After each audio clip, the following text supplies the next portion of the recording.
शुक्लांबरधरं विष्णुं शशिवर्णं चतुर्भुजं प्रसन्नवदनं ध्याये सर्वविघ्नोपशान्तये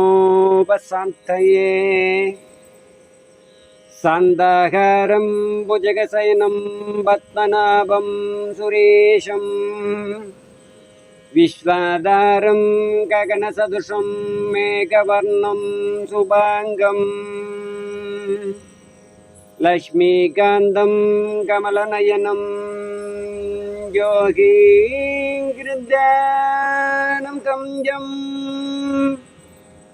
वन्दे विष्णुं भवभयहरं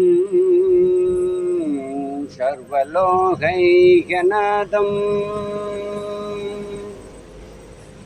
ஞானமே வடிவான முழுமுதற் கடவுளுடைய அனுகிரகத்தினாலே இந்த மகாபாரத ஆன்மீக சொற்பொழிவை மேற்கொள்கிறோம்.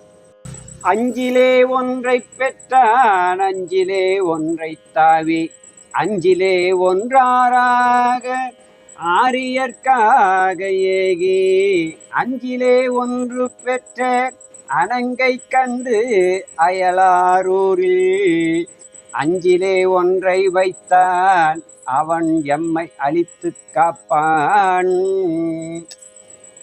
மகாபாரத சொற்பொழிவுன்னு சொல்லிட்டு இங்க ராமாயணத்துல ஆஞ்சநேயருடைய காப்பு பாடலை பாடுகிறாரே என்று பார்க்க வேண்டாம். ஏன்னா மகாபாரதம் எங்கெல்லாம் ஒலிக்கிறதோ, மகாபாரத உபன்யாசம் சொற்பொழிவு எங்கெல்லாம் கேட்கிறதோ அங்கெல்லாம் ஆஞ்சநேயர் சூட்சமமா வந்து பிரசன்னமாகி விடுவார், அமர்ந்துடுவார் மகாபாரதத்தை கேட்கறது. ஆஞ்சநேயரே வந்து கேட்கிறார் இந்த மகாபாரத சொற்பொழிவு என்றால், உபன்யாசம் எங்கெல்லாம் ஒலிக்கிறதோ அங்கெல்லாம் சூட்சம வடிவிலே வந்து விடுவார் ஆஞ்சநேயர் என்றால். அப்படி என்றால் இந்த மகாபாரத காவியம் எப்பேற்பட்ட சிறப்புடையது, பெருமை வாய்ந்தது என்று நினைக்க வேண்டும். வசிஷ்ட மகரிஷினுடைய மகன் சத்தி மகரிஷி, சத்தி மகரிஷினுடைய மகன் பராசர முனிவர். அந்த பராசர முனிவருக்கு மகனாக பிறந்தவர் வைகுந்த வாசனுடைய அம்சமாக இருக்கக்கூடிய வேதவியாசக முனிவர். வேதங்களை படைக்கின்ற போது, பிரம்மா வேதங்களை படைக்கின்ற போது, நான்முக கடவுள் படைக்கின்ற போது, அப்போதெல்லாம் வேதங்கள் எல்லாம் எல்லாமே ஒன்னா இருந்தது. ரிக்குவேதம், யஜுர்வேதம், சாமவேதம், அதர்வண வேதம் என்று எதுவும் பாகுபாடு இல்லாமல் அனைத்துமே ஒன்றாக இருந்தது. ஒரு கடைக்கு போறோம், ஒரு கடையில போய் ஒரு அம்மணிகள் என்ன செய்வாங்க, கடையில போய் காய்கறி பதார்த்தங்களை எல்லாம் வாங்குவார்கள். அப்படி காய்கறி பதார்த்தங்களை எல்லாம் வாங்கும்போது கத்திரிக்காய், வெண்டைக்காய், உருளைக்கிழங்கு, கத்திரிக்காய், தக்காளி, வெங்காயம் எல்லாம் ஒரே பையில கடைக்கார் போட்டு கொடுத்துருவார். அதை எப்படி வீட்டுக்கு கொண்டு வந்து அதை ஒவ்வொரு தக்காளி தனியா எடுத்து வைத்து, கத்திரிக்காய் தனியா எடுத்து வைத்து, உருளைக்கிழங்கு எல்லாம் தனியா எப்படி பிரித்து பிரித்து வைக்கிறார்களோ அதுபோலே இந்த வேதங்கள் எல்லாம் ஒன்னா இருந்தது. அப்படி ரிக்குவேதம், யஜுர்வேதம், சாமவேதம், அதர்வண வேதம் என்று பாகுபாடுகளை பிரித்தார் இந்த வேதவியாசக முனிவர். வேதங்களை பிரித்ததனாலே அவருக்கு வேதவியாசகர் என்று பெயர் வந்தது. இந்த வேதவியாசக முனிவர் வைகுந்த வாசனுடைய அம்சமாக பிறந்தவர். அந்த அம்சமாக பிறந்த வேதவியாசகருடைய மனதிலே ஒரு காவியம் தோன்றியது. அந்த காவியத்தை தானே அந்த காவியத்தை எழுத முடியாது என்று நினைத்தார் இந்த வேதவியாசக முனிவர். தான் சொல்ல வேறொருவர் எழுதினால் நன்றாக இருக்குமே இந்த காவியத்தை என்று நினைத்தார். அதனால் வேதவியாசக முனிவர் யார் எழுதினால் நன்றாக இருக்குமே என்று சிந்தித்து பார்க்கின்ற போது பார்த்தால் நான்முக கடவுள் சத்தியலோகத்தினுடைய அதிபதி, பிறக்கின்ற அத்தனை ஜீவராசிகளுக்கும் தலையெழுத்தை நிர்ணயித்து எழுதக்கூடியவன், படைக்கின்ற தொழிலை மேற்கொண்டவன், கலைவாணியினுடைய கல்விக்கு அரசியான களவாணியினுடைய கணவனானவன் எழுதினான் நன்றாக இருக்கும் என்று நினைத்தார் இந்த வேதவியாசகர்.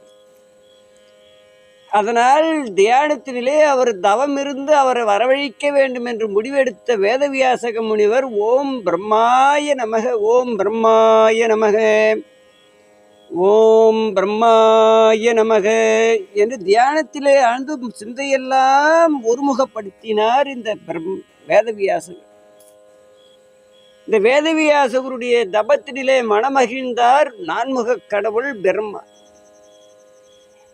அதனால் வேதவியாசகர் முன் பிரசன்னமானார். பிரம்மதேவன் பிரசன்னமாகி, வேதவியாசகா, என்னை நினைத்து தவம் இருந்து நினைத்ததனுடைய அழைத்ததனுடைய காரணம் என்னவென்று கேட்டார் பிரம்மதேவன்.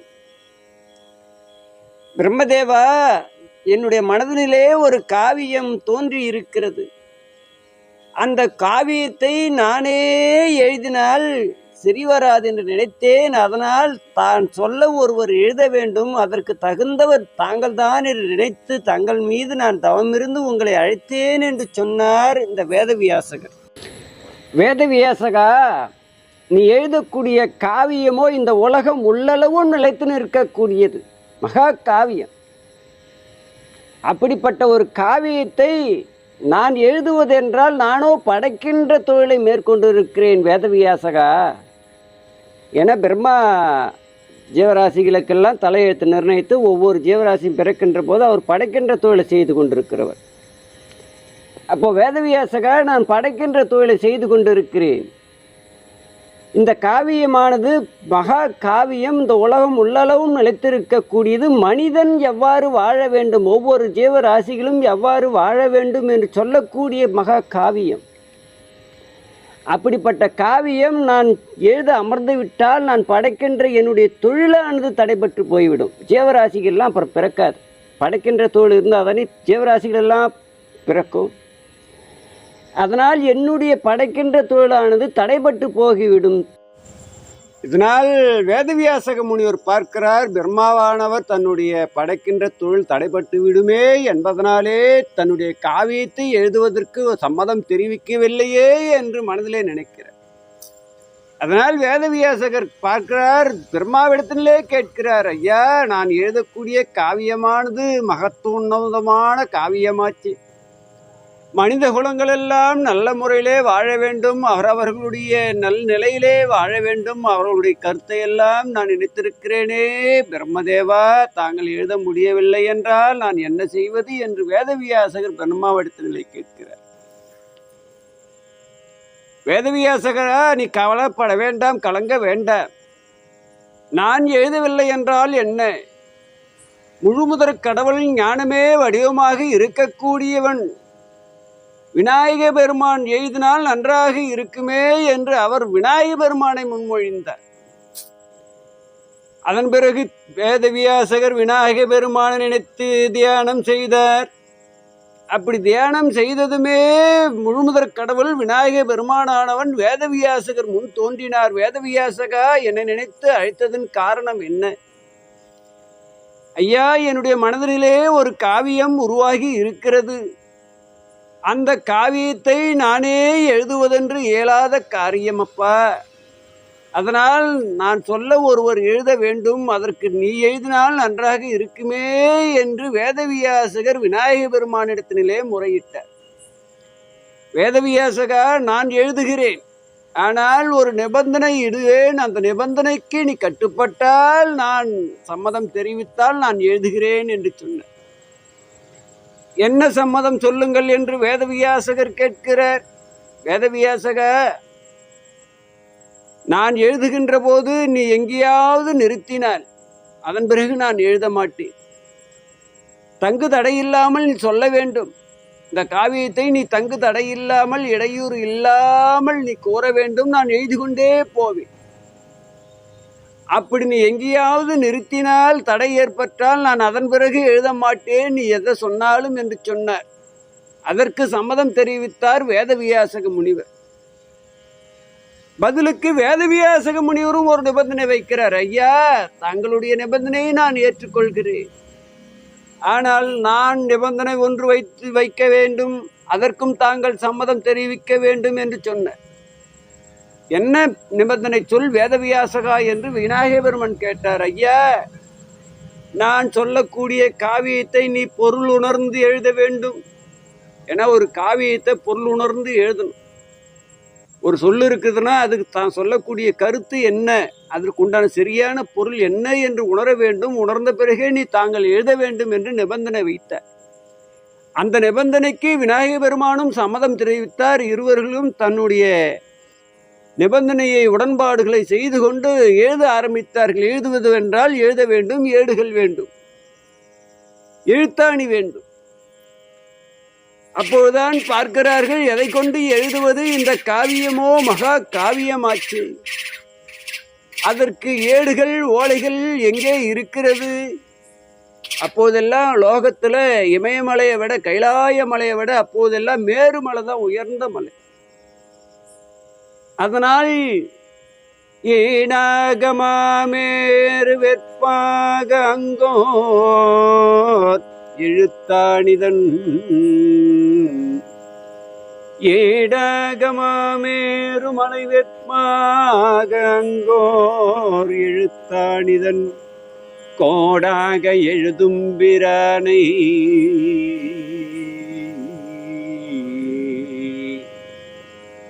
ஆனால் எழுத வேண்டும். அந்த மேருமலையை ஏடாக, அந்த மலையை மேருமலையை ஏடாக வைத்தார்.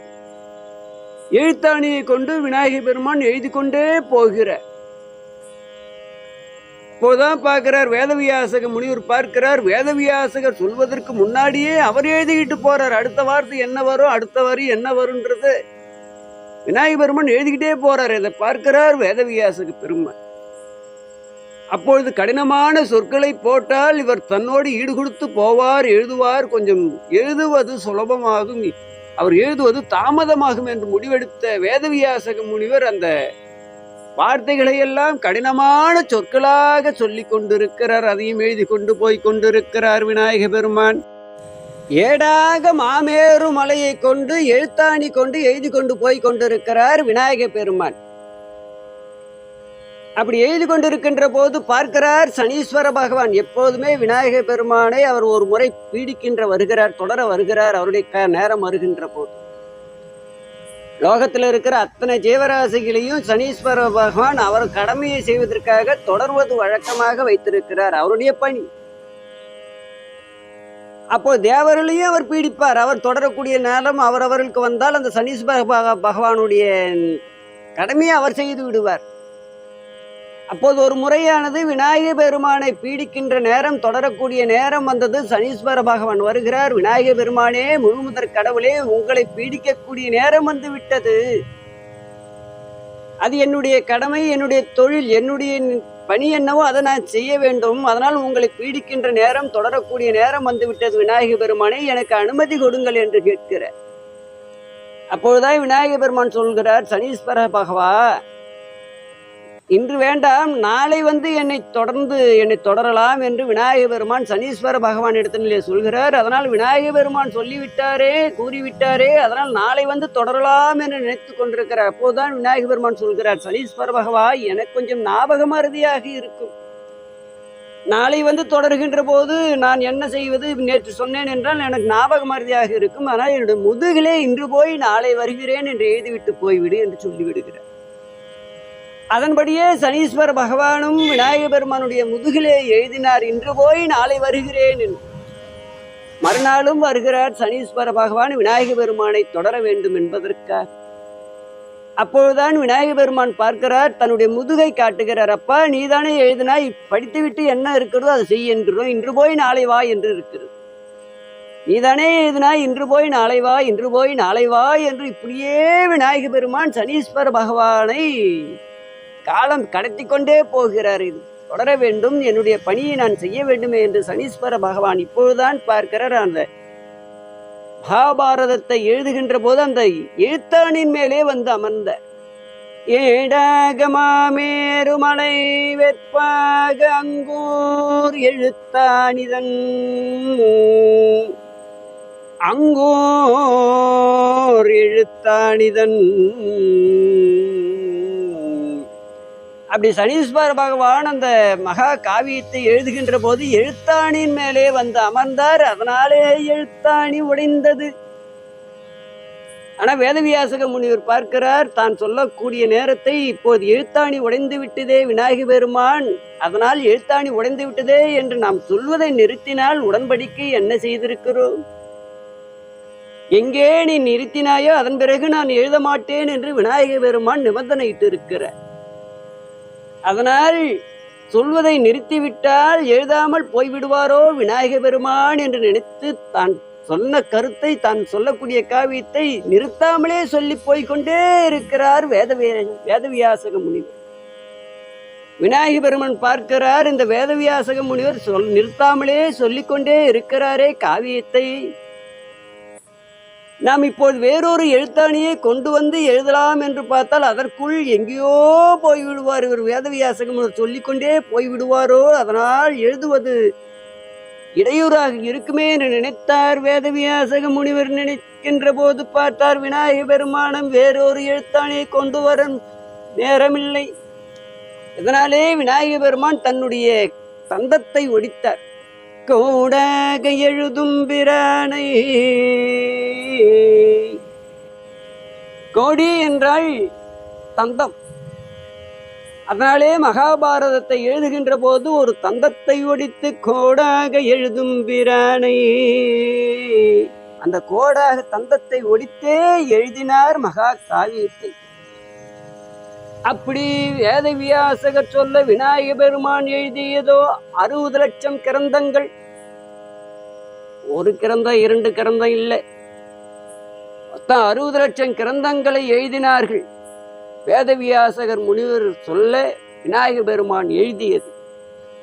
அப்படி பூலோகத்திலே வந்தது 1,20,000 ஸ்லோகங்கள் வந்தது, கிரந்தங்கள். இப்போ மகாபாரத காவியம், வேதவியாசகருடைய காவியம் மனிதர்களுக்காக ஒதுக்கப்பட்டது 1,20,000 கிரந்தங்கள். அப்படி அந்த கிரந்தங்களை படிக்கின்ற போது நீடாழி உலகத்துமரை நாளோடு 5 நிலை நிற்கவே பாடாத தவவாய்மை முனிராஜன் மாபாரதம் சொன்ன நாள். நீடாழி உலகத்து, இந்த உலகமானது கடலாலே சூழப்பட்டது. அலைகளை எப்போதும் அலைகள் கொடுக்கக்கூடிய கடலாலே சூழப்பட்ட இந்த உலகமானது வேதங்கள் நான் மறைநாளோடு ரிக்வேதம், எதிர்வேதம், சாமவேதம், அதர்வண வேதம், அந்த 4 வேதங்களிலே இருக்கக்கூடியது இந்த மகாபாரதத்தில் இருக்கிறது. மகாபாரதத்தில் இருக்கிறது அந்த 4 வேதங்களிலே கிடையாது. அப்பேற்பட்ட மகா சிறந்த காவியமாக இந்த மகாபாரதம் இருக்கிறது. அப்படிப்பட்ட மகாபாரதத்தை எல்லா முனிவர்களுக்கும் கோபம் வரும். ரிஷிகளுக்கு, முனிவர்களுக்கு, சித்தர்களுக்கெல்லாம் கோபம் வரும். அப்படி கோபம் வந்து சாபம் கொடுத்து விட்டா அவர்களுக்கெல்லாம் தபோ வலிமையானது குறைந்து போகும். அதனாலே அவர்கள் கோபம் வந்தாலும் சாபத்தை கொடுக்க மாட்டார்கள். அப்படி சாபத்தை கொடுத்து விட்டால் மறுபடியும் அவர்கள் தவம் இருந்து தபோ வலிமையை பெற வேண்டும். எல்லா முனிவர்களுக்கும் கோபம் வந்து சாபத்தை கொடுத்துருப்பா. ஆனா இந்த வேதவியாசக முனிவர் எங்கேயுமே கோபப்பட்டதில்லை, சாபமும் கொடுத்ததில்லை. அதனாலதான் இந்த மகா முனிவர்களுக்கெல்லாம் சித்தர்களுக்கெல்லாம் ரிஷிகளுக்கெல்லாம் அரசனாக முனிராஜன் மாபாரதம் சொன்ன நாள். அப்படிப்பட்ட ஒரு மகா காவியமானதை வேதவியாசகர் தவமிருந்து விநாயக பெருமன் கருணையோடு எழுதியது இந்த மகாபாரத காவியம் என்று கூறிக்கொண்டு, இந்த மகாபாரத காவியத்தை கேட்பதனால் ஒருவருக்கு முக்தி அடையும்.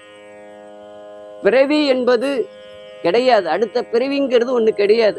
உள்ள அன்போடு கேட்க வேண்டும், முழு மனதோடு கேட்க வேண்டும், கடமைக்காக கேட்கக்கூடாது. அப்படிப்பட்ட காவியமானது இந்த மகாபாரத காவியம். ஒருவருடைய சகலவித தோஷங்களையும் நீக்கக்கூடியது மகாபாரத காவியம்.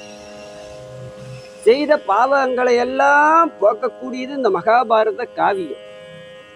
இந்த மகாபாரத காவியத்தை ஒருவர் அன்போடு விரதமிருந்து கேட்டால் அவர்கள் வாழ்க்கையிலே வசந்தத்தை பெறுவார்கள், வைகுந்தம் இறைவனுடைய அடியை சேருவார்கள் என்று கூறிக்கொண்டு இந்த சொற்பொழிவை இதோடு முடித்துக்கொண்டு நாளையானது சந்திரகுல வம்சம் என்கின்ற மகாபாரத காவியத்தை தொடர இருக்கின்றோம். நன்றி, வணக்கம்.